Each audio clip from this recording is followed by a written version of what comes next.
Welcome back. This is Sports for Real with Coach Hall on a Friday morning. Well, you got some big games taking place all around the nation in high school football.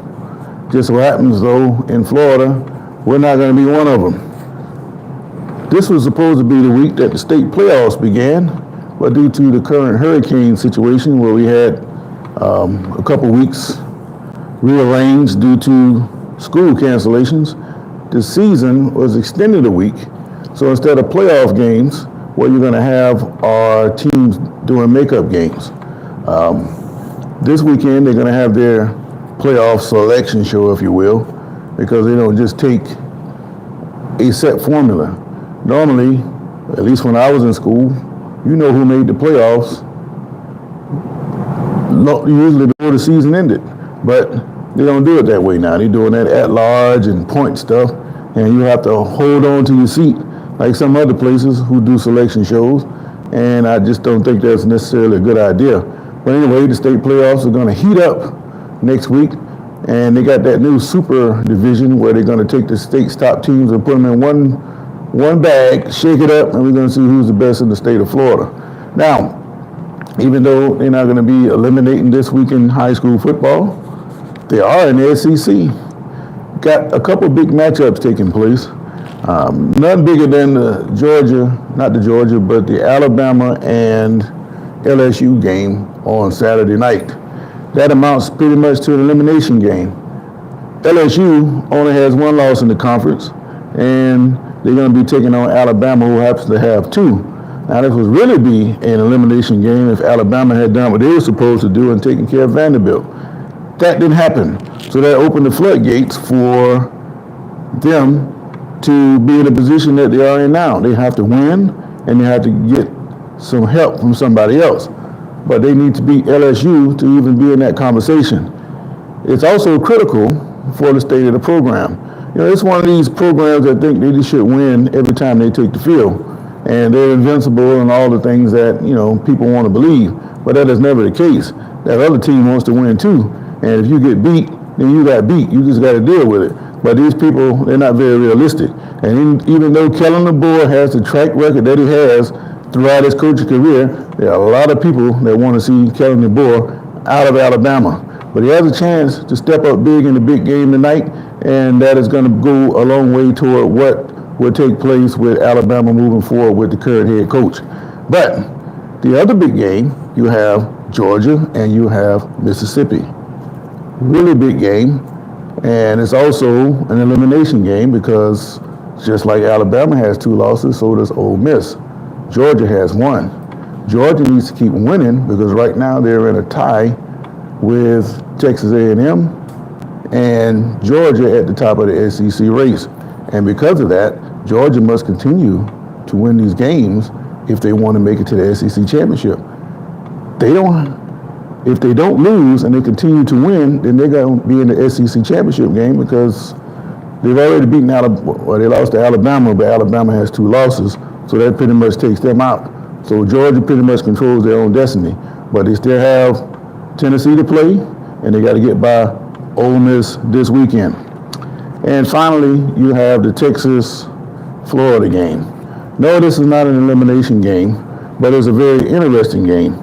These two teams, who call themselves national powers, they haven't played since 1940.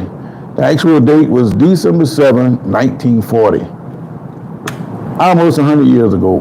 My dad, he was born that year about 7 weeks before this game, and you would think that teams of high caliber like they are would have met somewhere down the line. But the way that the conferences were tied in and the way college football was regional, it was almost impossible unless you scheduled a game. Well, of course, Florida, they got a track record of avoiding people. So if they don't think they can beat you, they wouldn't play you. And that is evident over the history of their scheduling throughout the years. But what makes this game interesting to me, I found out that the receiver, Jonte Cook, just happens to be close friends with my relatives out in Texas. And the thing about him is he is now being released from the team. Seems to me that he's not getting along with the staff at Texas, and it came to the point where they just had to pretty much put him off the team. Now, Sarkisian, the coach, came out and said that this was a mutual parting, but it doesn't seem that way because we haven't seen this guy play since the Oklahoma game, and that's been a couple weeks ago. And the thing is, he's going to end up in the transfer portal, and he's going to wind up with somebody else. So if he was a cancer inside that locker room for playing time for whatever reason, and it's going to be a cancer wherever else he goes. But the players pretty much control everything now. How can you run a program if the players get mad with you, they transfer, and you left holding the bag and giving mild statements about what's taking place when you really want to tell the people the truth. But I just thought it was interesting that this guy was brought to my attention just a week before he was released, and it just so happened that they're playing the Gators this weekend.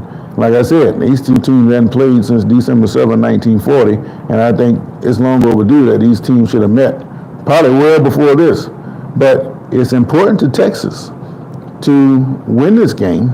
They need to go into the Texas A&M game with no more losses, which would make that game an elimination game. They can't afford to get any upsets. And the way Florida's been playing, they are capable of doing it. Now, will they be able to finish? They didn't finish in Jacksonville last weekend. They had the Bulldogs beat, but they didn't finish. They pretty much gave it to them. They got more injuries to deal with. So what will happen when they go to Austin? If they fall behind, then they may have a problem for the Gators. But Texas is expected to win this game, and if they show up to play a good game, Florida needs to make themselves look well. But right now, Napier, I don't think whatever happens, I think at the end of the season he's going to be gone anyway, so probably won't even matter. But it's going to be an interesting matchup, and that kicks off all the SEC games at 12 o'clock, which is kind of strange, but it'll be 11 o'clock kick for the Gators. They're not used to playing that early. And after that, you're going to have the Georgia-Ole Miss game. Like I said, elimination game number 1, and then the big elimination game, LSU and Alabama. If Alabama were to lose this game, how would the fan base react? That's going to be interesting to see. But expect a good game. Not making any picks until tomorrow, but whatever happens this weekend is going to have a big impact on the college football playoff race. All right, so let's see what the comments say. This man takes one deep breath and sucks all the air out of the room. I guess you're talking about me, but you guys are interesting out there on the internet. You take all these shots at people that you would never take to their face. Personally, I could care less what you think about me. All I'm doing is saying what I think about what's going on in the world of sports. There are a million other videos out there, probably live right now. If you want to go watch them, by all means. But you're not bothering me. But anyway, just to recap, you got Texas taking on Florida. They hadn't played since 1940. So just to see those two teams playing against each other in football would be interesting. But right now, Texas has all the cards. They kind of wobbling a little bit. They hadn't recovered from the Georgia game, but Sarkisian is a good coach. By the time they get to Texas A&M, if there's still one loss, then Texas is probably going to beat A&M. But if they continue to play like they are, or have been the last 2 weeks, they're not going to beat Texas A&M. They're going to get eliminated. Ole Miss is a dangerous opponent for Georgia.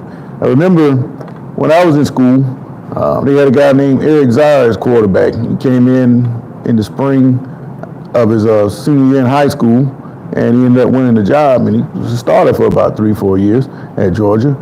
They played against Ole Miss out there once. They had a coach by the name of Billy Brewer.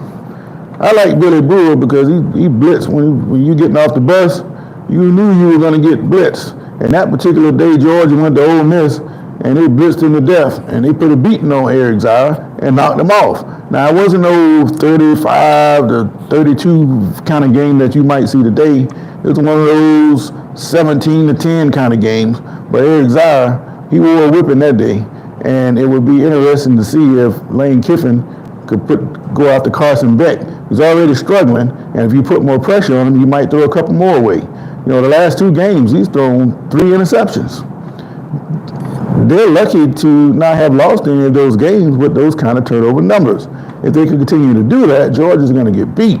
And Ole Miss is the kind of team to take advantage of that. But they got just as much speed and power as Georgia does. So I think this game is going to come down to how well Carson Beck plays. But the way Georgia, that rabbit's foot in their pocket, they still got it rolling. They're a tough team, and they get tougher as the game goes on. So if Ole Miss, they start turning it over, they might just get run off their own field. And finally, you're going to have LSU hosting Alabama in what amounts to an elimination game. A&M has the advantage over LSU in tiebreaker, and this is for the tiebreaker over Alabama. They can actually eliminate Alabama altogether. But the way it seems, I just still got a feeling that you're going to have two teams in the SEC championship games with two conference losses. And that would be par for the course, because of the way that the competition is so close, that would be still worthy of a good championship game. So until tomorrow, we'll make me some picks, and I got a little bit more information I held back today. We're going to go work, so wherever you guys are, anywhere in the world, make sure you have yourself a good day. And this has been Sports for Real. I'll catch you guys on the other side. Got to go to work. I'm out. All right, let's see something. I don't have it today. All right, let's get out of here.